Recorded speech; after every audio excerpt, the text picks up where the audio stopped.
ang mga painting ng pinakaunang national artist sa bansa na si Fernando Amorsolo, pati makasaysayang gamit noon ng ating mga bayani, kabilang sa mahigit 160 obra at koleksyon na isinubasta sa Makati City.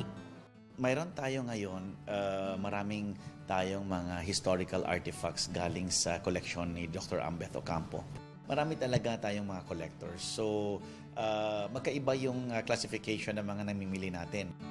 Ang Burning of Manila ni Amorsolo, itinuturing na isa sa pinakamalaking obra niyang ibebenta sa merkado. Mula sa starting bid na 18 million pesos, naisubasta ito ng 30 million pesos. Tampok sa obra ang tagpo ng pagkawasak ng lungsod ng Maynila ng bombahin noong New Year's Day taong 1942, kasagsagan ng World War II. Isa sa mga pinag-agawan sa actual auction ang 1950 artwork ni Amorsolo na Harvest Winnowing Rice. Mula sa starting bid ng 6 million pesos, naisubasta ito ng 8.5 million pesos. Pinakamahal namang in-auction ang water carriers o taga-igib painting ni Anita Magsaysayho na ginamitan ng itlog sa pagpinta.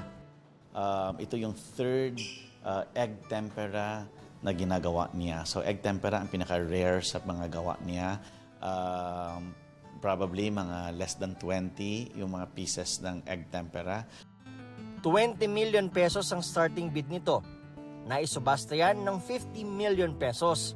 Kabilang din sa mga in-auction ang ilang gamit ng mga bayani, gaya ng silver belt ni Juan Luna at silver quill o pluma ni Emilio Jacinto. Ang 100,000 pesos na starting bid sa Malolos Constitution, nabili ng 2.2 million pesos ni Senator Loren Legarda, na ang lolo raw na si Ariston Gelia ay isa sa signatories ng Malolos Constitution.